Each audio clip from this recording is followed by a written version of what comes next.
দর্শক, ইস্পাহানি মির্জা পড়চা মুক্তবাক অনুষ্ঠানে আপনাদের সবাইকে স্বাগত জানাচ্ছি। আপনাদের সাথে আছি আমি মঞ্জুর আল মতিন। আজকে সাম্প্রতিক রাজনীতির কতগুলো বিষয় নিয়ে আমরা কথা বলতে চাই।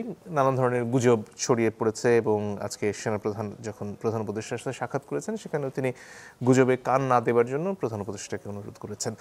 এই গুজবগুলো কি এবং নানান ধরনের অভিযোগ তোলা হচ্ছে। এর মধ্যে অনেকে বলছেন যে জাতীয় পার্টির সাথে আওয়ামী লীগের সম্পৃক্ততা রয়েছে কিনা, তাদের কাঁধে ভর করে আওয়ামী লীগ আবার ফিরে আসার চেষ্টা করছে কিনা, এই ধরনের অভিযোগও বিভিন্ন রাজনৈতিক নেতারা তুলেছেন। সেখান থেকে আলোচনা শুরু করতে চাই। এছাড়া ডাকসু নির্বাচন নিয়ে আজকে একরকম নাটকীয়তাই ঘটলো। হাইকোর্ট ডিভিশনে একটি রিট আবেদনের পরিপ্রেক্ষিতে প্রথমে নির্বাচনটি স্থগিত করা হয়, পরে আপিল বিভাগের চেম্বার আদালত সেটিকে স্থগিত করে, অর্থাৎ নির্বাচন হতে এখন কোনো বাধা নেই। সেখানে আসলে কি ঘটছে সে নিয়েও কথা বলতে চাই। তিনজন সম্মানিত অতিথি রয়েছেন আমাদের সাথে। আছেন জনাব এবিএম মোশাররফ হোসেন, তিনি প্রশিক্ষণ বিষয়ক সম্পাদক বিএনপি। আছেন জনাব রাশেদ খান, তিনি সাধারণ সম্পাদক গণ অধিকার পরিষদ।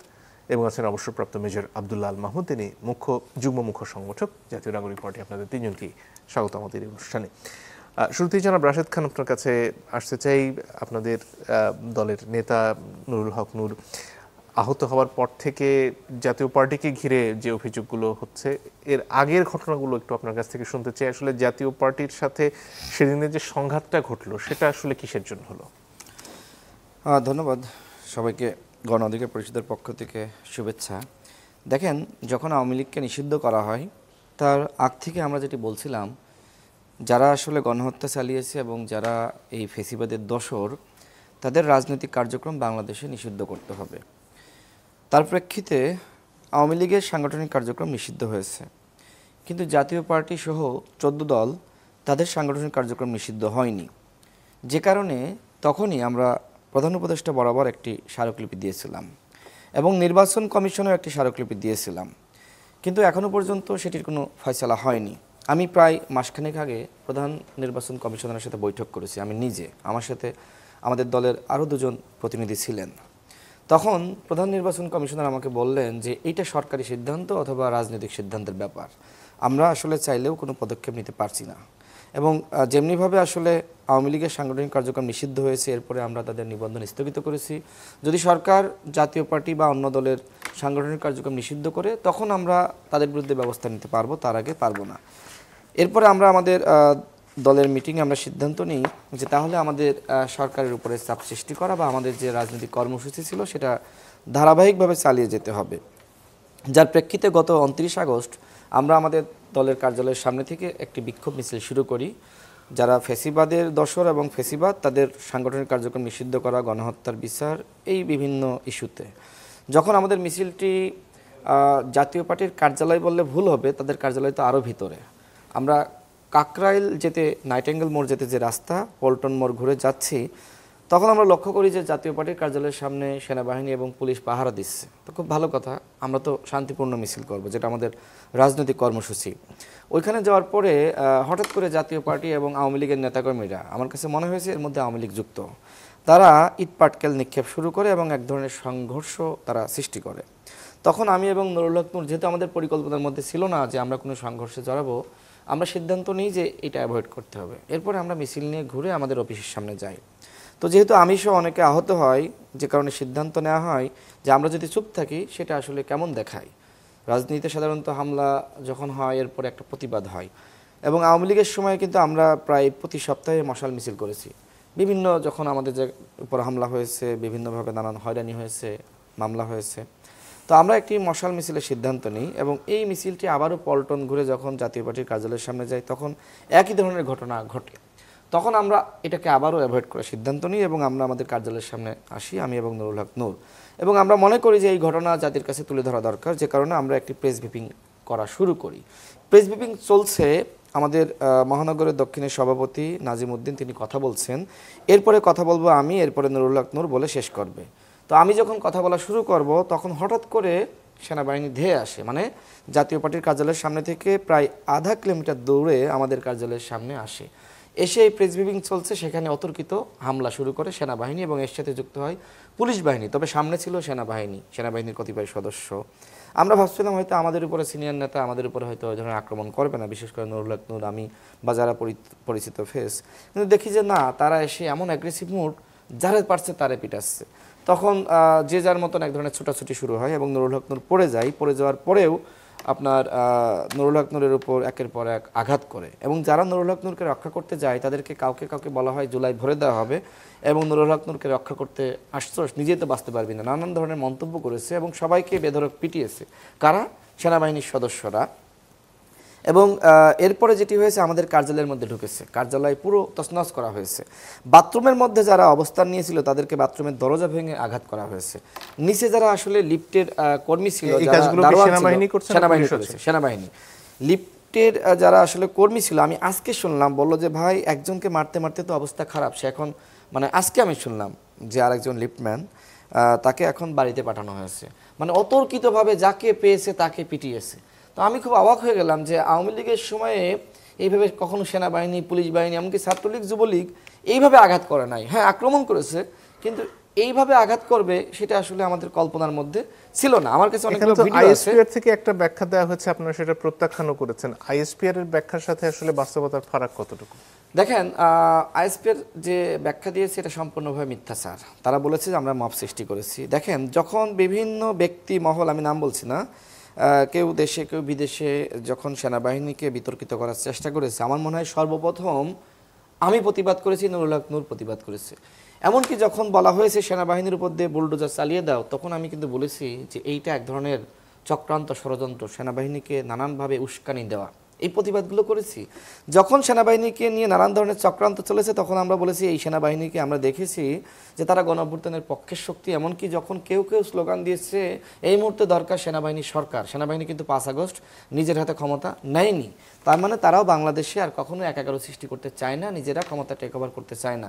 কিন্তু আমি যে দৃশ্যায়ন দেখেছি, একের পর এক হামলা, অতর্কিত হামলা, এরপরে আমার কাছে যেটি মনে হয়েছে যে সেনাবাহিনীর ওই কতিপয় সদস্য ছাত্রলীগ, যুবলীগের যে ক্যাডার, তাদের থেকে বেশি অ্যাগ্রেসিভ ছিল। আমি গতকালও বক্তব্য দিয়েছি একটি প্রোগ্রামে, যেটা প্রথম আলোতে দেখলাম আজকে গুরুত্ব সহিত আসলে নিউজ করেছে, যে এই ঘটনায় আমরা আসলে পুরো সেনাবাহিনীকে দোষারোপ করছি না, কিন্তু সেনাবাহিনীর যে সকল সদস্যরা যারা এইভাবে অ্যাগ্রেসিভ হলো, নুরুল হক নূরের মতন একজন জনপ্রিয় গ্রহণযোগ্য নেতাকে রক্তাক্ত করলো, হাসপাতালে পাঠালো, আইসিইউতে পাঠালো, এখনও তো নুরুল হক নূর মুমূর্ষু অবস্থায়, আজকেও কিন্তু তার ব্লিডিং হয়েছে, তার নাক পুরোপুরি ফেটে গেছে, তাকে ওইখানে অপারেশন করতে হবে, 2টা চোখের নিচে আঘাত করা হয়েছে, তার বুকের উপরে বুট দিয়ে পাড়ানো হয়েছে। আপনি নিশ্চয়ই দেখেছেন একটা ভিডিওতে, একজন সেনাবাহিনীর সদস্য এইভাবে বুকে আঘাত করেছে, এরপরে কিন্তু সে পড়ে গিয়েছে।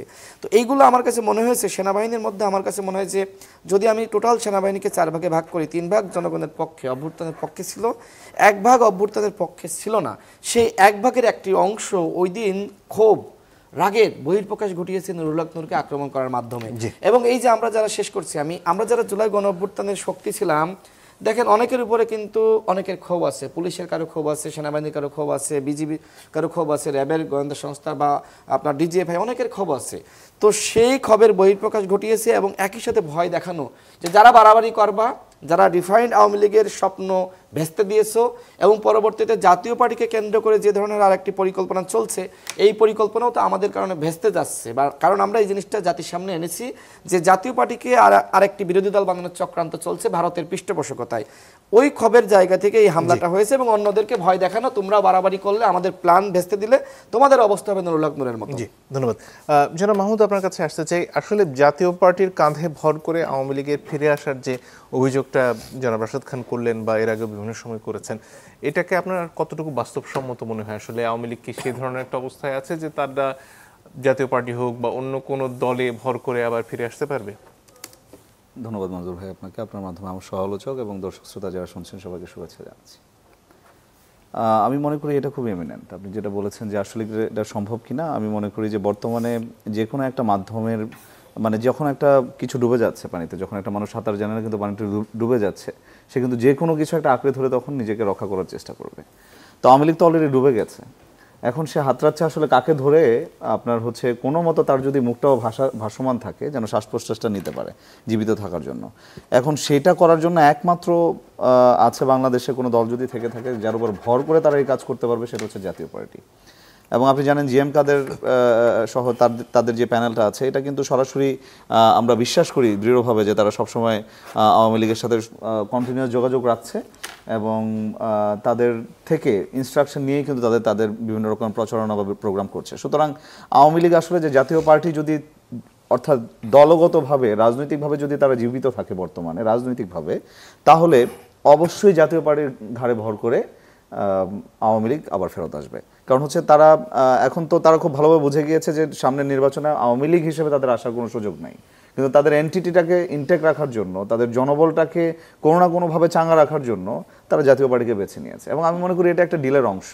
যে কথাটা আমরা শুনেছিলাম যে এসএলএম গ্রুপ 2000 কোটি টাকা দিয়েছে ভারতের দিল্লিতে, সেই টাকাটা হয়তো বা ভারতের দিল্লিতে তো তারা ওইখানে মশাল মিছিল বা ওইখানে কোনো প্রোটেস্ট বা কোনো ধরনের অফিসিয়াল খরচের জন্য তারা করবে না। আওয়ামী লীগ আসলে সেই টাকাটা টোটালি ইনভেস্ট করছে এখন জাতীয় পার্টির মাধ্যমে বাংলাদেশে। কিছুটা অংশ জাতীয় পার্টির মাধ্যমে, কিছুটা অংশ বিভিন্ন অ্যাক্টিভিস্ট যেরকম গ্রুপগুলো থাকে সেগুলোকে উস্কে দিয়ে কিভাবে দেশকে অস্থিতিশীল করা যায় এবং তারা একটা অপরচুনিট মোমেন্টে দেশে ধরেন এন্ট্রি অথবা তাদের নিজের দল হোক বা অন্য কারো উপর ভর করে হোক, যেমন আমরা জাতীয় পার্টির কথা বলছি, এটা অত্যন্ত এমিনেন্ট বলে আমি মনে করি। এখানে জাতীয় পার্টির মহাসচিব যেটা বলছেন যে তাদের দল তো কোনো ধরনের সন্ত্রাসী কর্মকাণ্ডে যুক্ত ছিল না, যেমনটা আওয়ামী লীগ ছিল জুলাইয়ের সময়টা জুড়ে, ফলে তাদেরকে আসলে সন্ত্রাস বিরোধী আইনে তাদের কার্যক্রম নিষিদ্ধ করার সুযোগ নেই। সেটার ব্যাপারে আপনি কি বলবেন? একটা হচ্ছে ফাংশনাল আর একটা হচ্ছে এথিক্যাল আমার কাছে। সো তাদের যে কাজটা তারা করেছে, ফাংশনালি আমি আওয়ামী লীগের সাথে জোট করে আমি কাজ করছি, অথবা ফাংশনালি আমি আওয়ামী লীগের জোটে ছিলাম, আওয়ামী লীগের নৌকা প্রতীক নিয়ে আমি নির্বাচন করেছি, দ্যাটস এ ফাংশনাল পার্ট, এবং এটা ভ্যালিড, এটাতে ইনভ্যালিড বলার কিছু না, এটা গণতান্ত্রিক অধিকারের মধ্যে পড়ে, রাইট? কিন্তু আমি যদি এথিক্যাল কথা বলি, এথিক্স আমার কি বলছে এখন, যেই 3টা নির্বাচন আমার ছিল অবৈধ, সেই 3টা নির্বাচনের আমি ছিলাম হচ্ছে বৈধ সঙ্গী তাদের জন্য, তাদের বৈধ সঙ্গী হিসেবে আমি অবৈধ নির্বাচনকে বৈধতা দেওয়ার চেষ্টা করেছি, তাহলে আমি একটা অবৈধ কাঠামোর কিন্তু আমি একটা পার্ট। সুতরাং আমি তো 15 বছর অলরেডি জুস খেয়ে এসে অবৈধ নির্বাচনকে বৈধ করে বিভিন্ন কার্যক্রম করেছি। সুতরাং আমি যেখানে অবৈধ মোড়কে ছিলাম সেখানে নতুন করে আমাকে বৈধভাবে প্রমাণ করার কোনো সুযোগ আছে বলে আমি মনে করি না। সুতরাং বিগত 15 বছরে আওয়ামী লীগের সঙ্গী হিসেবে জাতীয় পার্টি যেভাবে ইভেন নৌকা প্রতীক নিয়ে ইলেকশন করেছে, তাদেরকে আসলে এথিক্যালি আর রাজনৈতিক বর্তমান প্রেক্ষাপটে তাদেরকে রাজনীতিতে অংশগ্রহণ অথবা নির্বাচনে অংশগ্রহণ করতে দেয়া আসলে একটা সুইসাইডালের মতো পড়বে। একটা তো নীতিগত প্রশ্ন, আরেকটা হচ্ছে আইনগত প্রশ্ন। আইনগত প্রশ্নে কি আসলে জাতীয় পার্টিকে নিষিদ্ধ করার সুযোগ আছে? আমি ব্যক্তিগতভাবে মনে করি যে হয়তোবা এই এখন পর্যন্ত যেহেতু কোনো রিট বা কোনো দল আইনগতভাবে আপত্তি জানানো হয় নাই কোর্টের মধ্যে, আমি যতটুকু মনে করি করেছিলাম, এখনো পর্যন্ত হয় নাই, তো উইথড্র করা হয়েছিল। তো আমার মনে করি যে এখন আবার সময় এসেছে। আমি একটা জিনিস বলছি কি, এখানে আসলে আমাদের কিছুটা লেট হয়েছে। আপনি যদি আমাদের শর্ট অ্যানালাইসিস বলেন, এখানে আমাদের উইকনেসটা হয়েছে যখন আওয়ামী লীগ নিষিদ্ধের আন্দোলনের সকল দল একসাথে কার্যক্রম করা হয়েছিল, তখনই একবারে আসলে বসে কারা কারা এই ফেসিবাদের দোষর ছিল এবং কারা এটাকে আবার সামনে অ্যাজাইলিটি দিতে পারে, তাদেরকে একসাথে ব্যানের জন্য আসলে সরকারের কাছে আমাদের রিকোয়েস্ট রাখা দরকার ছিল। কিন্তু is better late than never. So এখনো পর্যন্ত সময় আছে আসলে, এটা যদি সুন্দরভাবে আসলে এটাকে আমি এরকমভাবে বলবো যে মব সৃষ্টি না করে অথবা আমরা ধরেন পাবলিককে ডিস্টার্ব না করে একটা প্রক্রিয়াগতভাবে যদি আইনগত অথবা আমাদের রাজনৈতিক দলগুলো যেগুলো আছে বর্তমানে অ্যাক্টিভ, তাদের যদি রিকোয়েস্ট অথবা তাদের যদি একটা ম্যান্ডেট থাকে, তারাই তো জনগণকে প্রতিনিধিত্ব করছে। এখানে বিএনপি, এনসিপি, গণ অধিকার পরিষদ, জামাতে ইসলাম সবাই তো আমরা জনগণকেই প্রতিনিধিত্ব করছি। সবাই যদি একটা কমন ম্যান্ডেট নিয়ে বর্তমান ইন্টারিম গভর্নমেন্টকে এটা প্লেস করে তাদের সামনে যে হচ্ছে জাতীয় পার্টি এই নির্বাচনে অংশগ্রহণ করতে পারবে না, তাদেরকে যেন আইনগতভাবে নিষিদ্ধ করা হয়, এটা is very well possible till now. ধন্যবাদ। জনাব মোশাররফ হোসেন, আপনার কাছে আসতে চাই। আজকে বিকেলে একটি সর্বদলীয় বৈঠক হয়েছে যেখানে আওয়ামী লীগ, জাপা সহ 14 দলের বিচারের দাবি করেছে রাজনৈতিক দলগুলো। এই প্রক্রিয়ার মাধ্যমে আসলে কি 14 দলীয় জোটটাই পুরোপুরি রাজনীতি থেকে দূরে সরে যাওয়ার একটা প্রক্রিয়া শুরু হলো, এবং সেটা হলে আসলে যে দলগুলো সরাসরি হত্যার সাথে জড়িত ছিল না তারাও কি আসলে আওয়ামী লীগের সমপরিমাণ শাস্তি ভোগ করতে চলেছে কিনা? ধন্যবাদ আপনাকে, ধন্যবাদ আমার দুই সহ-আলোচক। না, আসলে একটা জিনিস সেখানে লক্ষ্য করেন, আমরা একটা জিনিস দেখতে পারি, ইন্টিরিয়াম গভর্নমেন্টের মধ্যে একটা দ্বিমুখী নীতি কিন্তু আছে। আপনি দেখেন 14 দল আপনি বলেছেন, 14 দলের মধ্যে ইতিমধ্যে কিন্তু আওয়ামী লীগ বলেন, তাদের অসংখ্য লোক জেলে আছে। হাসানুল্লাহ কিনু যারা অন্যতম পার্ট জেলে আছে, রাশেদ খান মেননরা জেলে আছে। তাহলে হয় জাতীয় পার্টির বিরুদ্ধে কোনো ব্যবস্থা নেওয়া হয়নি কেন?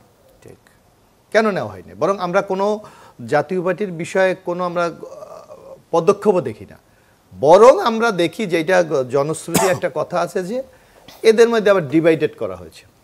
আনিসুল ইসলাম মাহমুদ, চন্নু, রুহুল আমিন হালদার এদেরকে দিয়ে কিন্তু আরেকটা জাতীয় পার্টি তৈরি করা হয়েছে এবং তাদের কোনো কর্মকাণ্ড কোনো বাধা দেওয়া হচ্ছে না। তারা ইতিমধ্যে কিন্তু ডাক ডোল পিটিয়ে কিন্তু একটা সম্মেলন করেছে, করে নূতন নেতৃত্ব তৈরি করেছে।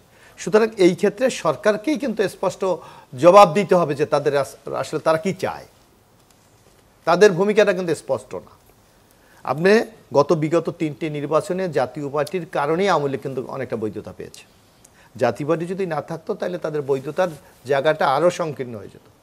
আর সেই গভর্নমেন্টে আবার আপনি দেখেন এই যে বরং জিএম কাদের, আমি মনে করি জিএম কাদের আপনি দেখবেন জিএম কাদের কিন্তু 14 বিনা প্রতিদ্বন্দ্বিতা নির্বাচন করেনি, 18 থেকে 24 আমরা দেখছি উনি নির্বাচন করতে চায়নি, ওনাকে উনি নানা বক্তব্য দিয়েছে।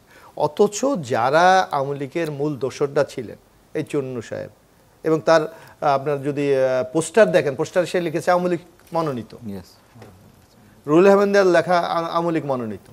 তো তাদের বিরুদ্ধে এই সরকার কোনো ব্যবস্থা নিচ্ছে না, বরং কারো কারো মত যে তাদেরকে হয়তো কোনো মহল থেকে পৃষ্ঠপোষকতা করা হচ্ছে। তারা কারা?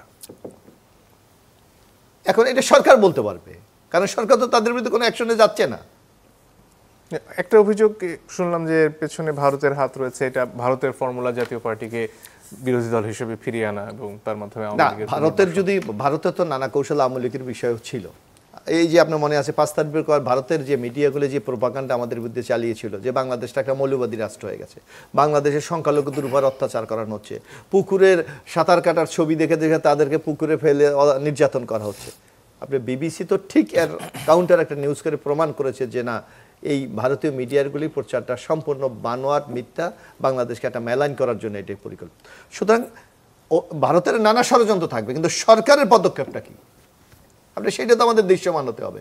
সরকারের পক্ষ থেকে আমি মনে করি এই যে আজকে এখানে তো রাশেদ খান আছে, যারা সরকারের ইন্টারিম গভর্নমেন্টের সাথে আলোচনা চায়, তাদেরকে জিজ্ঞেস করা উচিত কেন জাতীয় পার্টির বিরুদ্ধে ব্যবস্থা গ্রহণ করা হচ্ছে না, বরং কোন মহলের মতামত যে তাদেরকে পৃষ্ঠপোষকতা দেওয়া হচ্ছে অনেক একটা গ্রুপকে। তো সুতরাং এই সকল বিষয়ে আমি মনে করি যে স্পষ্ট বক্তব্য সরকারের থাকা উচিত। এখানে আরেকটা ব্যাপারে নিন্দা হয়েছে, সেটা হচ্ছে জাতীয় পার্টির কার্যালয়ে হামলা, সেখানে আগুন দেয়া। সেটা কি আসলে এই যে পুরো ব্যাপারে জাতীয় পার্টির প্রতি এক ধরনের অনুকম্পা তৈরি করছে না? না, এটা তো আপনার হবে।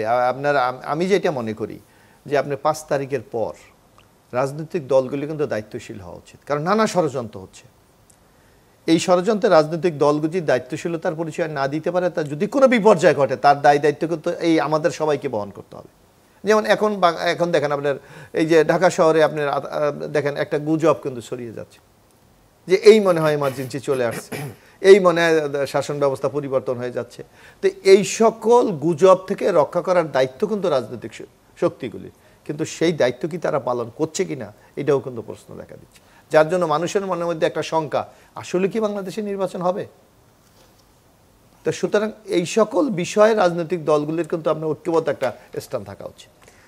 প্রধান উপদেষ্টার সাথে গতকালকে বৈঠক হলো, আরো কতগুলো রাজনৈতিক দলের বৈঠক হবে, এতে করে কি ধোঁয়াশার খানিকটা কেটেছে? বিএনপিকে তো বেশ আশ্বস্তই মনে হলো গতকালকের বৈঠকের পরে। না, বিএনপি তো চাচ্ছে গণতন্ত্র উত্তরণের জন্য একটা নির্বাচনের বিকল্প নাই, বরং আপনি দেখবেন যে এই ঐক্যমত কমিশনে যে আলোচনাগুলি হচ্ছে, বিএনপি এখানে তো দুটো পার্ট, একটা হলো জুলাই ঘোষণা আর একটা হলো জুলাই সনদ। আপনি দেখেন বিএনপি কিন্তু ঘোষণার ব্যাপারে স্পষ্ট বলে দিয়েছে যে এইটার ব্যাপারে যে এই যে ভূমিকা নেওয়া দরকার বিএনপি নেবে, দরকার হলে কনস্টিটিউশন এটাকে সংযুক্ত করার জন্য যা দরকার তা করবে। আর ঘোষণার ব্যাপারে বিএনপি বলেছে কি, যে আমরা যেটা এখন বাস্তবায়ন করা সম্ভব সেটা আপনি অর্ডিন্যান্সের মাধ্যমে করা যেতে পারে, আর যেটা কনস্টিটিউশনে অ্যামেন্ডমেন্ট করতে হবে সেটা বিএনপি যদি আগামী দিনে যারা সংসদে যাবে সেখানে গিয়ে করবে। সুতরাং বিএনপির বক্তব্য কিন্তু অত্যন্ত স্পষ্ট, বিএনপি চায় গণতন্ত্র উত্তরণের জন্য নির্বাচনের কোনো বিকল্প নেই। ধন্যবাদ। একটা বিরতির সময় হয়ে গেছে, দর্শক একটু পরে ফিরে আসছি, আশা করি সাথে থাকবেন। দর্শক আপনারা দেখছেন ইস্পাহানি মির্জাপুর চা মুক্তবাক। ফিরে আসতে চাই ডাকসুর প্রসঙ্গে। মেজর মাহমুদ, আপনার কাছে আসতে চাই। আজকে একটা রিট করা হলো, রিটের পরে আবার উচ্চ আদালতে সেটা স্থগিত হয়ে গেল। ডাকসু নির্বাচন নিয়ে আসলে যত কিছু হচ্ছে সেখানে সব মিলিয়ে যে শিবিরকে ঘিরে আজকে রিটটা দায়ের করা হলো, সেটা আসলে কতটুকু আপনার কাছে মনে হয়েছে যুক্তিযুক্ত এই দাবিগুলো, এবং নির্বাচনটা আসলে জাতীয় নির্বাচনের ব্যাপারে বা জাতীয় রাজনীতির ব্যাপারে কি ধরনের প্রতিফলন দিচ্ছে? ডাকসুর নির্বাচনটা আমি বলবো যে একটা জাতীয় নির্বাচনের পূর্বে একটা আইডেন্টিক্যাল নির্বাচন, এটা আমাদেরকে বুঝতে হবে। বিকজ এটা খুবই গুরুত্বপূর্ণ একটা প্রতিষ্ঠান রাষ্ট্রের, বর্তমানে শিক্ষা প্রতিষ্ঠান হিসেবে আমাদের যেখান থেকে আমাদের রাজনীতির চর্চাটা শুরু হচ্ছে, এবং প্রথিতযশা অনেক রাজনীতিবিদ আমাদের ওই প্রতিষ্ঠান থেকে এসেছেন। ডাকসু ইলেকশন হবে না এই ব্যাপারে যে রিট হচ্ছে, এবং সেই রিটের মাধ্যমে ডাকসু নির্বাচন বন্ধ করে দিচ্ছে, এটা অত্যন্ত হতাশাজনক ছিল যখন হয়েছে। আমরা এটা কোনোভাবেই গ্রহণ করতে পারিনি। এবং আপনি দেখেছেন যে স্টুডেন্ট প্লাস হচ্ছে যারা এখানে নির্বাচনের জন্য প্রার্থী ছিল, সবাই এটার এগেনস্টের সাথে সাথে মিছিল করেছে। এখন আদালত তো আসলে আমরা চিন্তা করি যে ওকে ফাইন, আইনি ভিত্তির উপর ভিত্তি করে আমাদের বুকলেট অথবা ম্যানুয়াল আছে সেটার উপর ভিত্তি করে আমি একটা ডিসিশন দিয়ে দিচ্ছি। রিট যে কেউ করতে পারে। এখন সেই রিটের আসলে কতটুকু মেরিট আছে এটা আপনি আইনজীবী প্লাস হচ্ছে আমাদের যারা বিজ্ঞ জাজ যারা আছেন তারা হয়তো সেরকমভাবে দেখেন, কিন্তু কান্ট্রি আমাদের বর্তমান দেশের যে প্রেক্ষাপট, সেই প্রেক্ষাপট বিবেচনায় যদি আমাদের আসলে রায়গুলো না আসে, তখন ছোট একটা রায় কিন্তু একটা বড় ধরনের স্ফুলিঙ্গের আকারে কিন্তু আন্দোলনের মতো রূপ আকারে কিন্তু সারা দেশে ছড়িয়ে পড়তে পারে। এখন লেটস সে ফর এক্সাম্পল আজকের রায়টা যেটা পরবর্তীতে খারিজ করা হইলো, এটা যদি না হতো, ডাকসু নির্বাচন যদি পুনর্বহাল না হতো, আমি মনে করি এই আন্দোলন ঢাকা বিশ্ববিদ্যালয় থেকে শুরু করে বাকি যতগুলো জাহাঙ্গীরনগরের যে ইলেকশনের জন্য হচ্ছে, রাজশাহীর যেটা পরে পিছিয়ে দেওয়া হয়েছে, বাট ওই বাকি ইউনিভার্সিটিগুলোতে ওটা চলে যেত এবং একটা অস্থিতিশীল পরিস্থিতির সৃষ্টি হতো। আমি এখন একটা জিনিসই দেখছি যে কোনো একটা ইভেন্ট, এটা হোক ডাকসু নির্বাচন বা যে কোনো একটা ইভেন্টের উপর ভর করে আমাদের দিল্লি থেকে বিভিন্ন ধরনের আপনার প্রেসক্রিপশন আসবে বিভিন্ন অ্যাক্টিভিস্ট গ্রুপের কাছে, এবং অনেক টাকার আসলে ছড়াছড়ি হবে, এবং সেইভাবে কোনো রকমভাবে একটা অস্থিতিশীল অবস্থা তৈরি করতে পারলেই কিন্তু আমি যেটা বলছিলাম কিছুক্ষণ পূর্বে, জাতীয় পার্টির মতো পার্টির উপর কাঁধে ভর করে কিন্তু আপনার আমরা আজকে আমাদের পার্টি অফিসে বলছিলাম আর কি, যে আপা আসবে জাপার কাঁধে, হ্যাঁ, তো এরকম কিন্তু হবে। সুতরাং এটা একটা আইসোলেটেড ইভেন্ট না, হঠাৎ করে যে আপনার ডাকসু নির্বাচন বন্ধ করে দিয়েছে, এটা একটা প্ল্যান্ড ইভেন্ট অ্যাকচুয়ালি আমি মনে করি। এবং যে রিড করেছে, আমি একটু এখানে যুক্ত করতে চাই। আমি ওখানে দেখলাম যে একটা ইন্ডিভিজুয়াল একজন প্রার্থীর বিরুদ্ধে, তো হয় তার প্রার্থীটা স্থগিত হয়ে যেতে পারে, কিন্তু সম্পূর্ণ ডাকসু নির্বাচন স্থগিত হবে কেন? এইটা কোন আদেশ? এটা তো আমি বুঝলাম। আর একটা স্টুডেন্ট যখন হচ্ছে আপনার রাজনীতি করছে বা রাজনীতি শিখতে চাচ্ছে, না, ব্যক্তিগতভাবে কারো বিরুদ্ধে কোনো অভিযোগ থাকতে পারে, সেটা আলাদা, কিন্তু সামগ্রিক ডাকসু নির্বাচনের ব্যাপারে কিন্তু একটা রায় দেওয়া হয়েছে। না, কারেক্ট। ব্যক্তিগতভাবে ধরেন একটা অভিযোগ থাকতে পারে, সেই অভিযোগটা কি আসলে রাষ্ট্র প্রথমেই টেক ওভার করবে, নাকি বিশ্ববিদ্যালয় প্রশাসন আছে ওইখানে তারা সেটা ইন্টারনাল অনেক ধরেন থাকতে পারে, সেগুলোর মধ্যে দিয়ে আসা উচিত ছিল। অথবা এখানে কোর্টে যখন এসেছে, সেই কোর্ট থেকে রায়টা হয়তো এমনও হতে পারতো যে ব্যক্তির বিরুদ্ধে আসছে, সেই যে নির্বাচনী পর্ষদ যেখানে আছে, চিফ ইলেকশন কমিশনার যিনি আছেন, তাকে বলতো যে হচ্ছে এটাকে যাচাবাছাই করে দেখার জন্য বা এতদিনের মধ্যে একটা রিপোর্ট সাবমিট করার জন্য, কিন্তু সেটা না করে সরাসরি ডাকসু নির্বাচনটা বন্ধ করে দেওয়া হলো। আমি এটা মনে করি যে সরাসরি এটা একটা আসলে নির্বাচনের পূর্বে যে কোনো নির্বাচন অফ করে দিলে, হঠাৎ করে যদি আমি অফ করে দিই বা চেঞ্জ করে দেই, তাহলে কি ধরনের প্রভাব ফেলতে পারে, এটা একটা টেস্ট এন্ড ট্রায়াল হয়েছে। তাতে কি লাভ? এটা লাভ হচ্ছে আপনার লেটস সে এখন আপনার ফেব্রুয়ারিতে ধরেন নির্বাচন, এখন সকল দলের সাথে কথাবার্তা বলছেন আমাদের বর্তমান সরকার, ইন্টারিম গভর্নমেন্ট। আমাদেরও কোনো আপত্তি নাই, কারো কোনো আপত্তি নাই, কিন্তু আমরা যে দাবিগুলো করে আসছি যে হচ্ছে আপনার নির্বাচনের আগে হচ্ছে আমাদের বিচার, যারা খুনি আছে তাদের বিচার হবে, শহীদদের প্রতি একটা শ্রদ্ধা জানানো হবে এটাতে করে, এবং হচ্ছে সংস্কারের পরে হচ্ছে নির্বাচনের জন্য আমরা বলছি, এবং নির্বাচনটা গণপরিষদ নির্বাচন।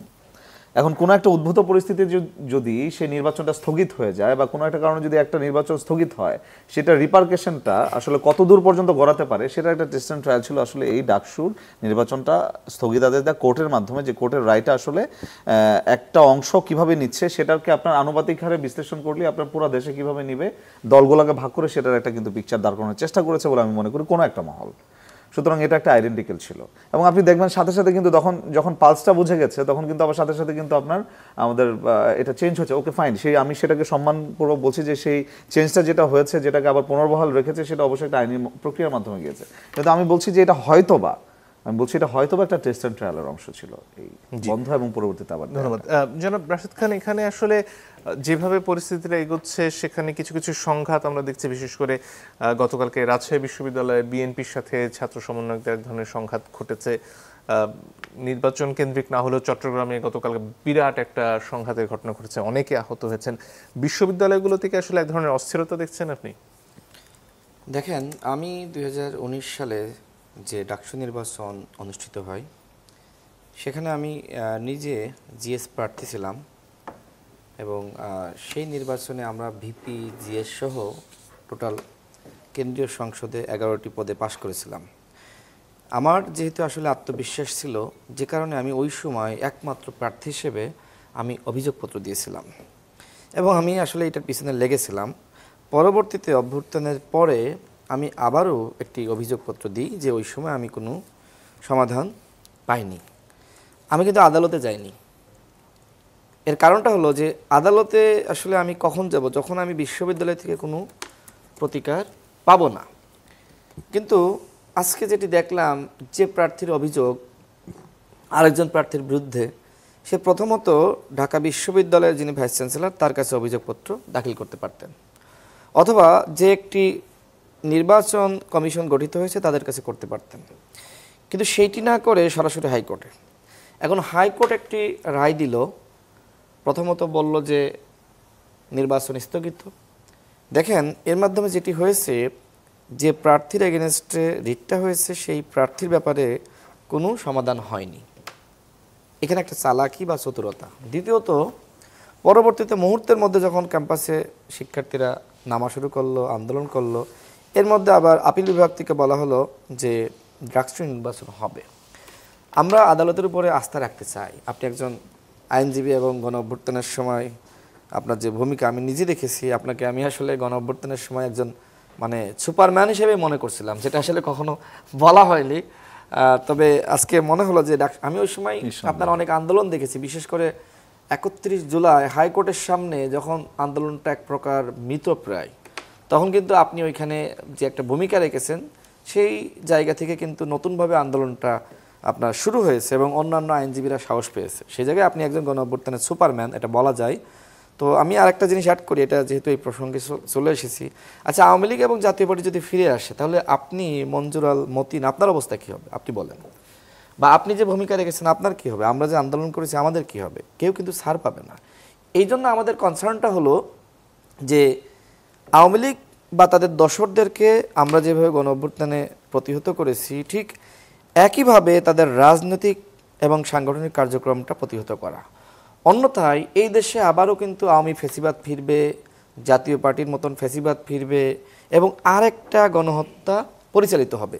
এবং আমার কাছে মনে হয় যে এই যে বিভিন্ন ক্যাম্পাসে বিশেষ করে আপনার গ্রামবাসীর সাথে সাধারণ শিক্ষার্থীদের সংঘর্ষ, এটাকে আমার কাছে অনেক সন্দেহজনক মনে হচ্ছে, যেটা চট্টগ্রামে হয়েছে। গ্রামবাসীর সাথে সাধারণ শিক্ষার্থীদের সংঘর্ষ, নাকি আওয়ামী লীগ একটা সংঘর্ষ বাঁধিয়ে দিয়েছে তাদের নেতাকর্মীদের মাধ্যমে? হ্যাঁ, সাধারণ মানুষ অনেক সময় উৎফুল্ল হয়ে বা অনেক সময় হুজুগে ঢুকে পড়ে। গণমাধ্যমে খবর প্রকাশিত হয়েছে এবং এর প্রেক্ষিতে দেখলাম বিএনপির সিনিয়র নেতারা যেটি বলছে যে এস আলম তারা 2,500 কোটি টাকা বিনিয়োগ করেছে, আওয়ামী লীগকে দিয়েছে দেশকে আনস্টেবল করার জন্য। আমার মনে হয় তার অংশ হিসেবেই ময়মনসিংহে যে ঘটনা ঘটলো, চট্টগ্রামে ঘটলো, এবং ঢাবি কেন্দ্রিক একটা জটিলতা যদি আপনি না সৃষ্টি করেন, তাহলে এই দেশকে আপনি পুরোপুরি অস্থিতিশীল করতে পারবেন না। সেই জায়গায় আজকে কোর্টের মাধ্যমে যে ঘটনা ঘটতে যাচ্ছিল, পরবর্তীতে আমার কাছে মনে হয় যে সরকারের মধ্যে আলোচনা বা বিচারপতিদের মধ্যে আলোচনা বা প্রধান বিচারপতি তিনি বুঝতে পেরেছেন যে একটা বিশৃঙ্খলা সৃষ্টির পায় তারা চলছে। আমার মনে হয় আজকে যে ঘটনা ঘটলো, এই ঘটনার যথাযথ তদন্ত হওয়া দরকার। অন্যথায় ভবিষ্যতে কিন্তু এইভাবে দেশকে অস্থিতিশীল করার নানান ধরনের চক্রান্ত সৃষ্টি হবে। আমরা রাজনীতি করি, যে কারণে বিভিন্ন জায়গা থেকে কিন্তু আমরা তথ্যপত্র পাই। আমি যতটুকু এর পাশাপাশি যে মবের ঘটনাগুলো অভিযোগ আমরা সবসময় শুনছি, তার মধ্যে জাতীয় পার্টির অফিসে হামলাও কি একটা পড়বে না, এবং সেটার দায় আসলে কে নেবে? দেখেন, আপনি কোনটাকে মব বলবেন আর কোনটাকে প্রতিবাদ বলবেন আমি জানি না। গণঅভ্যুত্থানের সময় আপনি যেটা করেছেন সেটা মব নাকি সেটা প্রতিবাদ? অবশ্যই সেটা প্রতিবাদ। আপনি আওয়ামী ফ্যাসিবাদের বিরুদ্ধে দাঁড়িয়েছেন, তাহলে আওয়ামী ফ্যাসিবাদকে যারা টিকিয়ে রাখলো, যারা গণতন্ত্রকে হত্যা করলো, যারা এদেশের রাজনীতিকে ধ্বংস করলো, যারা ভারতের সহযোগিতায় যারা বিরোধী দল হলো, যারা ভারতের অনুমতি ছাড়া কি আলোচনা হয়েছে কথা বলতে পারে না, আপনি কি তাদের বিরুদ্ধে আন্দোলন করা এটাকে মব বলবেন? আন্দোলন একটা জিনিস, মানে আপনি বলতে, আমি আপনাকে বলতেছি না। অফিস পুড়িয়ে দেওয়া তো একটা ভিন্ন ঘটনা। আসি সেই প্রসঙ্গে। দেখেন এই গণ অভ্যুত্থানের সময় যেটি হয়েছে, শেখ হাসিনা মায়াকান্না করতে গেছে বিটিভিতে, বাংলাদেশ টেলিভিশনে, আর অন্যদিকে আমাদের হাজারো শিক্ষার্থী হাসপাতালে কাতরাচ্ছে, সেইটা তাকে কষ্ট দেয়নি। জাতীয় পার্টির অফিসকেও পুড়িয়ে দিল, ওইখানে আরেকটা অফিস করা যাবে। কিন্তু নুরুল হক নূরের চোখ ক্ষতিগ্রস্ত হয়েছে, তার নাক ফেটে গেছে, তার মাথায় এখনো পর্যন্ত পানি জমাট হয়ে আছে, রক্তক্ষরণ হয়েছে, এইটাকে আপনি মেরামত করতে পারবেন? সুতরাং নুরুল হক নূরের উপর আক্রমণ হয়েছে, তাকে রক্তাক্ত করা হয়েছে, তার ক্ষোভের বহিঃপ্রকাশ দুই একটা দালানও যদি কেউ পুড়িয়ে দেয়, এইটা আমি মনে করি কম হয়ে যায়, যদিও আমি এটার পক্ষে না। মানে একটা অন্যায় কি আরেকটা অন্যায় দিয়ে সেটার ভার আমি সেটাই বলতেছি, একটা অন্যায় আপনাকে যখন কেউ থাপ্পড় মারবে, আপনি কি বসে থাকবেন? আপনাকে তো পাল্টো থাপ্পড় মারতে হবে। যেখানে গণ অধিকার পরিষদের কার্যালয়ের ভিতর ঢুকে তছনছ করা হয়েছে জাতীয় পার্টিকে রক্ষা করার জন্য, দ্বিতীয়ত আমাদের কার্যালয়ের সামনে প্রেস ব্রিফিং, সেইটাকে আক্রান্ত করা হয়েছে, শতাধিক নেতাকর্মীকে রক্তাক্ত করা হয়েছে, বাথরুমের মধ্যে। একটা মানুষ কখন আসলে বাথরুমের মধ্যে পালায় বলেন তো?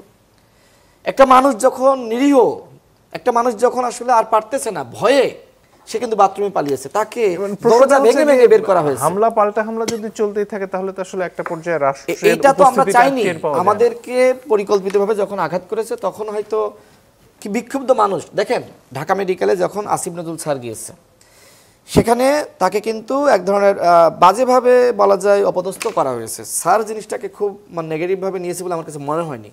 তিনি মনে করছেন যে সবাই ক্ষুব্ধ, সরকারের একজন প্রতিনিধি আমি এখানে এসেছি, আমাকে কেন্দ্র করে ক্ষুব্ধতার বহিঃপ্রকাশ ঘটতেই পারে।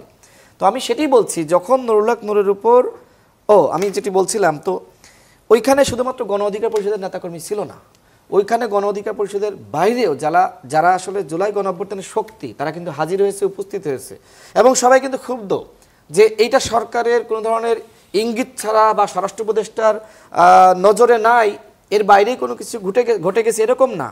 তো সুতরাং এই ঘটনার আমাদের প্রতিবাদ জানাতে হবে, সেখানে প্রতিবাদ জানিয়েছে। এবং জাতীয় পার্টির কার্যালয়ে যে ধরনের ঘটনা ঘটেছে, মনে হয় সামনের দিকে কিছুটা আপনার প্রতীকী প্রতিবাদ করেছে, কিছু আগুন জ্বালিয়েছে, সামনের দিকে ব্যানার ফেস্টুন পুড়ে গেছে। সেখানে শুধুমাত্র গণ অধিকার পরিষদের 2-5 জন কর্মী না, সেখানে অনেক বিক্ষুব্ধ মানুষ গিয়েছে। এর আগেও কিন্তু দেখবেন ঢাকা বিশ্ববিদ্যালয় থেকে কিন্তু জাতীয় পার্টির কার্যালয়ে হামলা করার জন্য বলেন বা পোড়ানোর জন্য কিন্তু মিছিল এসেছে। তার মানে কি, ওদের উপর মানুষের ক্ষোভ আছে। এখন এই ক্ষোভের দায় শুধুমাত্র গণ অধিকার পরিষদের না, আরো অনেক আছে। সুতরাং আমরা শুধুমাত্র জাতীয় পার্টির বিরুদ্ধে মিছিল করছি না।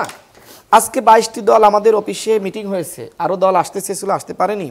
তারা প্রত্যেকে বলেছে জাতীয় পার্টি 14 দলের বিচার হওয়া দরকার। জি, ধন্যবাদ। জনাব মোশাররফ হোসেন, আপনার কাছে আসতে চাই। এই যে এক ধরনের উত্তেজনাকর পরিস্থিতি বলুন বা বিভিন্ন জায়গায় অস্থিরতা, তার পেছনে যেই থাকুক না কেন, যারাই টাকা বিনিয়োগ করে থাকুক না কেন, দিনের শেষে অস্থিরতা যদি চলতে থাকে তাহলে তো নির্বাচন নিয়ে প্রশ্ন স্বাভাবিকভাবেই তৈরি হবে। এবং গতকালকে জামাত ইসলামী স্পষ্টতই বলেছে যে আসলে বিভিন্ন জায়গায় অস্থিরতা চলতে থাকলে সরকার কিভাবে নির্বাচন করবে। এই ক্ষেত্রে আসলে রাজনৈতিক দলগুলোর নিজেদের মধ্যে আলোচনা, যেটা খানিকটা আজকেও শুরু হয়েছে, সেটা কি আরেকটু জোরে সোরে করার প্রয়োজন? অবশ্যই প্রয়োজন। কারণ আপনি একটা জিনিস লক্ষ্য করবেন যে এই সরকার টিকে আছে কাদের জন্য? রাজনৈতিক দলগুলির সমর্থন নিয়ে। কারণ এখন তো পার্লামেন্ট নাই বা আপনার ইউনিট সরকারের জনপ্রিয়তা যাচাই করার কোনো মাপকাঠি আপনার কাছে নাই। একটাই মাপকাঠি, সেটা হলো রাজনৈতিক দলগুলির সমর্থন। সুতরাং রাজনৈতিক দলকে এই উদ্বুদ্ধ পরিস্থিতি যদি মোকাবেলা করা না যায়, যে কথাটি রাশেদ খান বলেছে, যদি কোনো কারণে ফেসিট ফিরে আসে, তাহলে এই শক্তির কি কেউ রক্ষা পাবে? সুতরাং রাজনৈতিক দলগুলিকে দায়িত্বশীল ভূমিকা পালন করতে হবে। কিন্তু সেই ক্ষেত্রে আমরা সেই ধরনের দক্ষতার পরিচয় দিচ্ছে বলে রাজনৈতিক দলগুলি আমরা মনে হচ্ছে না। যেমন আপনি দেখবেন এই যে নির্বাচন কেন্দ্রিক একটি ঘটনা, আপনি বাংলাদেশটাকে আগামী দিনে যদি আপনার গণতান্ত্রিক পথে নিতে হলে নির্বাচন দরকার। কিন্তু আপনি লক্ষ্য করবেন কিছু কিছু রাজনৈতিক দল বলে, যেমন এখানে এনসিবির একজন প্রতিনিধি আছে, আপনি একজন আইন অঙ্গনের লোক, বলছে বিচার ছাড়া নির্বাচন হওয়া যাবে না। তো বিচার করতে হলেও তো আপনাকে কারো বিরুদ্ধে সুনির্দিষ্ট অভিযোগ উত্থাপন করতে হবে, সেই অভিযোগের জন্য তথ্য উপাত্ত আপনাকে সংগ্রহ করে প্রমাণ করতে হবে সে অপরাধী, তারপর তো আপনি তার বিরুদ্ধে শাস্তিমূলক ব্যবস্থা, যেটা সভ্য সমাজে আইনি ব্যবস্থা। কিন্তু এনসিবি যেভাবে বলে যে বিচার ছাড়া হবে না, তাহলে আপনি কি কাউকে অভিযোগ দায়ের করে তাকে ফাঁসি দিয়ে দেবেন, যাবজ্জীবন দিয়ে দেবেন? তো ভবিষ্যতে এ নিয়ে তো প্রশ্ন উঠবে। সুতরাং সকল স্টক হোল্ডার যারা আছে তাদেরকে দায়িত্বশীল ভূমিকা পালন, অনেকে কিন্তু করছে না। যার জন্য দেখবেন আমাদের ভারপ্রাপ্ত চেয়ারম্যান তারেক রহমান কালকে বলেছে যে নির্বাচনকে কেন্দ্র করে ষড়যন্ত্রের ডালপালা অনেকে বিস্তার করা শুরু করেছে। একটা রাজনৈতিক দলের এক একটা দাবি থাকতে পারে, কিন্তু তার বাস্তবতা করতে, এই যেমন ঐক্যমত কমিশন আপনি একটা দেখেন, আমরা দেখেছি এখন ঐক্যমত কমিশনে যদি আপনি 100% ঐক্যমত হয়ে যায় তাহলে তো আলোচনার কোনো প্রয়োজন ছিল না। তাহলে একটা অর্ডিন্যান্স দিয়ে আপনি জারি করে দিতে পারতেন যে এইটা আপনাদের সবাই মানতে হবে। সেখানে আলোচনা হয়েছে দীর্ঘ 63 দিন, 9টাতে আপনার পূর্ণাঙ্গ মতামত তারা দিয়েছে, ঐক্যমত হয়েছে। 11টার ব্যাপারে কিছু নোট অফ ডিসেন্ট, হ্যাঁ নোট অফ ডিসেন্ট থাকবে। আমি যে আইডিওলজি বিশ্বাস করি, রাশেদ খান কি সেটা করবে? নো করো। তার রাজনৈতিক দলের একটা আলাদা দর্শন থাকবে, আলাদা বিশ্বাস থাকবে, আলাদা কর্মসূচি থাকবে, এনসিপিরও আলাদা থাকবে। কিন্তু এই সবগুলিকে মিলিয়ে যতটুকু আপনি গ্রহণযোগ্য পর্যায়ে নিয়ে যেতে পারেন, সেইটা হলো আমি মনে করি সবচেয়ে সাফল্যের একটি জায়গা। এখানে একটা কথা আমরা কিন্তু ভুলে যাই, এই যখন আলোচনা শুরু হবে তখন আমাদের প্রধান উপদেষ্টা বলেছিলেন একটা কথা, আপনারও নিশ্চয় মনে থাকার কথা, যে যেই বিষয়গুলি ঐক্যমত হবে আমরা সেগুলি বাস্তবায়ন করব, যেগুলি ঐক্যমত হবে না সেগুলি আমরা রেখে দেব, পরবর্তী সরকার এসে সেটা বাস্তবায়ন করবে। সেই জায়গার থেকেও তো রাজনৈতিক দলগুলি দূরে সরে যাচ্ছে। তা সুতরাং সবাইকে আপনার দায়িত্বশীল ভূমিকা যদি আপনি পালন না করেন, তাহলে বাংলাদেশ কিন্তু আগামী দিনে আরও এই যে বলা হচ্ছে ষড়যন্ত্র, ভারত ষড়যন্ত্র করছে, আওয়ামী লীগ ষড়যন্ত্র করছে, জাতীয় পার্টি একটা হিসাবে গুটি হিসাবে ব্যবহৃত হচ্ছে, সামগ্রিক এগুলি বন্ধ করা একটা পর্যায়ে সম্ভব, যেটা আজকে রাশেদ খান বলল যে 22টি রাজনৈতিক দল ঐক্যবদ্ধ হয়েছে। আগামী দিনে এই আন্দোলনে যারা ছিলেন জুলাই 5 আগস্ট পর, তারা ঐক্যবদ্ধভাবে একটা বিবৃতি দেখ, আপনি দেখবেন এই সকল গুজবের ঢালপালা একদিনই বাংলাদেশ থেকে বন্ধ হয়ে যাবে। এর পাশাপাশি এই যে বিভিন্ন দলগুলোর মধ্যে দূরত্ব, জুলাই সনদের প্রসঙ্গ যেহেতু আসলোই, সেই ক্ষেত্রে রাজনৈতিক দলগুলো নিজেদের মধ্যে সেটা ঐকমত্য কমিশনের বাইরে আসলে আলোচনার সুযোগ তৈরি কেমনভাবে করা যেতে পারে? না, এইটা তো আপনার দেখা যাচ্ছে যে কিছু কিছু বিষয়, যেমন একটা বিষয় আছে যে আপনি যেমন 9টা বিষয় আপনি ঐক্যমত হয়ে গেছে, 9টা বিষয়। এখন 9টা বিষয় আপনি কিভাবে বাস্তবায়ন করবে, এটা তো রাজনৈতিক দলগুলি আলোচনা করে ঠিক করতে হবে। আপনি একটা হলো যেগুলি মনে করেন কনস্টিটিউশনের মেজর কোনো অ্যামেন্ডমেন্ট দরকার নেই, সেগুলি আপনি অর্ডিন্যান্সের মাধ্যমে করে ফেলতে পারেন। আর বাকিটা না, যদি আপনি এখন আপাতত অর্ডিন্যান্স নাও জারি করতে পারেন, আপনি কোন প্রক্রিয়া করবেন সেটাও তো ঐক্যমত করা দরকার। যেমন আপনার নিশ্চয়ই মনে থাকার কথা 90তে যখন এই যে 3 জোটের রূপরেখা, তখন তো শাহাবুদ্দিন সরকার যে গভর্নমেন্ট পরে কেয়ারটেকার গভর্নমেন্ট, ওইটা কি আমাদের কনস্টিটিউশনে ছিল না, বরং 3 জোটের রূপরেখার মাধ্যমে আমরা সেটা বাস্তবায়ন করেছি। এবং শাহাবুদ্দিন আহমেদ আবার প্রধান বিচারপতি ফিরে যাবে, যার জন্য একটা অ্যামেন্ডমেন্টও করতে হয়েছে দ্বাদশ সংশোধনী। সুতরাং ঐক্যমত যদি রাজনৈতিক দলগুলি হয়, অনেক সংকট সমাধান করা সম্ভব। সাম্প্রতিক সময় তো আবার জামাতের তরফ থেকে নতুন করে পিআর এর দাবি তোলা হচ্ছে, সেটাকে বিএনপি আসলে কিভাবে দেখে? না, বিএনপি মনে করে যে বর্তমান বাংলাদেশের মানুষের মনোযোগ, মানুষের যে মেন্টাল যে সেটআপ, সেখানে পিআর কিন্তু নাই। কারণ আমাদের বাংলাদেশের যে কালচার, সেটাকে আপনাকে দেখতে হবে, মানুষ দেখতে চায় যে তার নেতাকে। সে হাজারো সংকটে আজকে সে তার, আমি জানি না আপনি হয়তো অন্য পেশে আছেন, আমরা যারা রাজনীতি করি, রাশেদ খান বা মেজর সাহেব আছেন, সকালবেলা ড্রয়িং রুমে যে আমরা ঘুম থেকে উঠি, আপনি অসংখ্য লোক বসে থাকে। কাউকে হাসপাতালে ভর্তির জন্য তদবির করতে হবে, কার বাচ্চার ট্রিটমেন্টের ব্যবস্থা করতে হবে, কারো মেয়ের বিয়ে দেওয়ার জন্য করতে হবে, কারো জায়গা জমি নিয়ে ঝামেলা আছে। এইগুলি তো বাংলাদেশের একেবারে প্রত্যক্ষ সংকট সমাধান করার জন্য নেতারা কাজ করতে হয়। তা আপনি পিআর পদ্ধতিতে আমি কে আমার নেতা হবে আমি জানি না। আর আরেকটা কথা বলা হচ্ছে যে বাংলাদেশের মতো একটা দেশে পিআর পদ্ধতি আমি আপনাকে অঙ্ক কষে দেখা দিতে পারি, স্থিতিশীল সরকার হওয়ার কোনো সম্ভাবনা নেই। কারণ এখন পর্যন্ত বাংলাদেশের যত নির্বাচনগুলি হয়েছে, 39% ভোট পেয়েছে জাতীয় আওয়ামী লীগ, সর্বশেষ তারা দেখিয়েছে। তো 39% ইন্টু 3 দিয়ে 147, আপনার গভর্নমেন্ট ফর্ম করতে 151 লাগবে। কোনো দিন তো একক দল, কোনো দল সরকার গঠন করতে পারবে না, তাকে মাস্ট কোয়ালিশন করতে হবে। আর কোয়ালিশন গভর্নমেন্ট মানেই তো দুর্বল গভর্নমেন্ট। তো এই সংকটগুলি তো বাংলাদেশে আছে।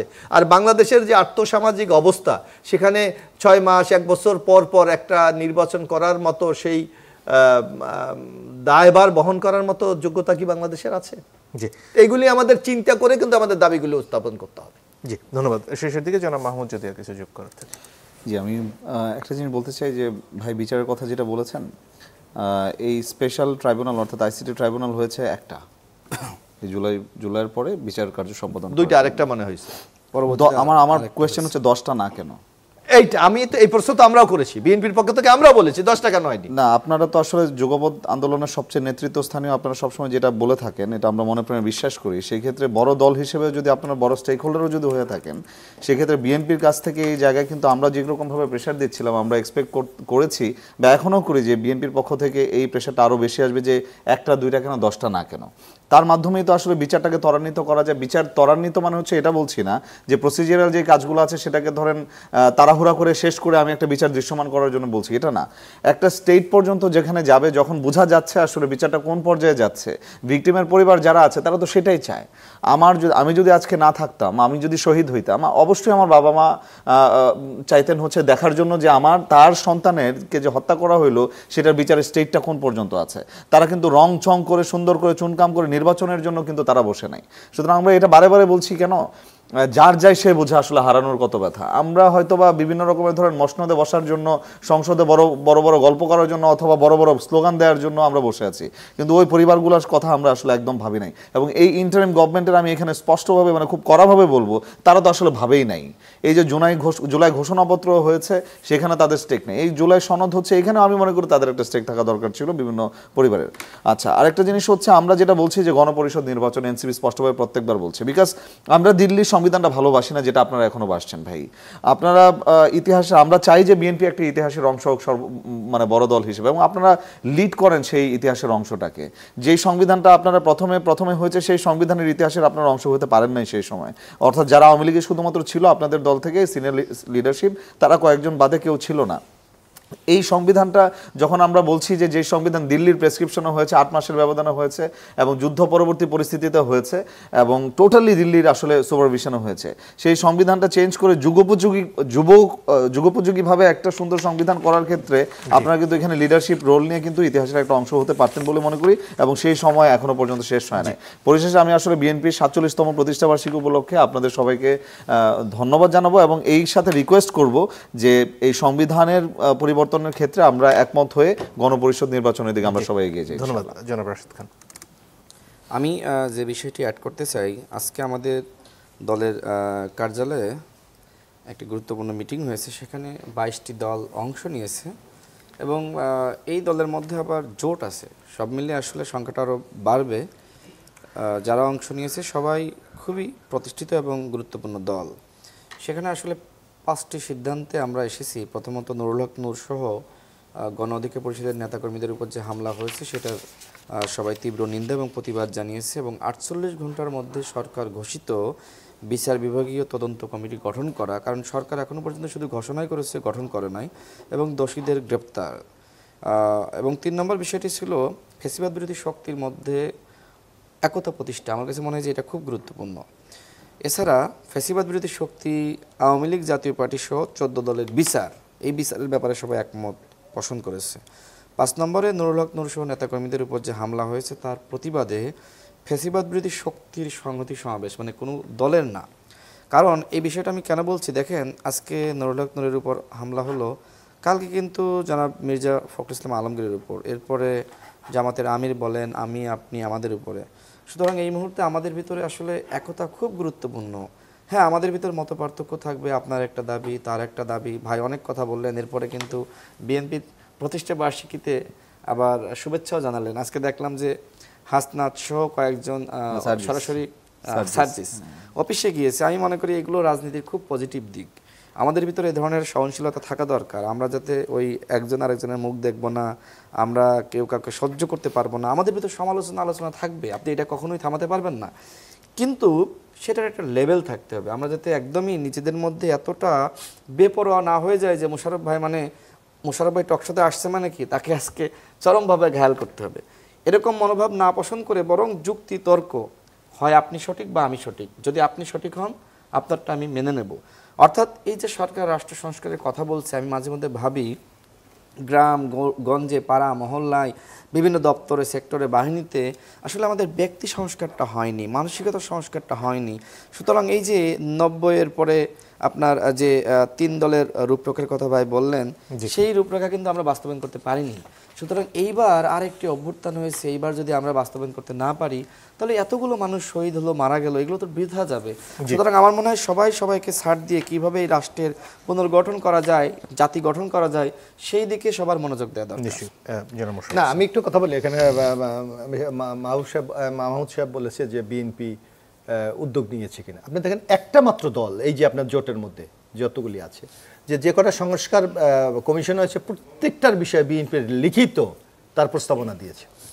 এই যে গুম কমিশন আপনি বললেন যে এই গণ অভ্যুত্থানে যারা যারা জড়িত, একটা সংগঠন কিন্তু এখনো পর্যন্ত ইন্ডিভিজুয়াল কোনো অভিযোগ দায়ের করে না। বিএনপি কিন্তু তার নেতাকর্মী যারা গুম হয়েছে তাদের বিরুদ্ধে সুনির্দিষ্ট অভিযোগ দায়ের করেছে, বরং এই ব্যাপারে কোনো পদক্ষেপ নিচ্ছে না বলে আবার কিন্তু রিমান্ডার দিয়েছে।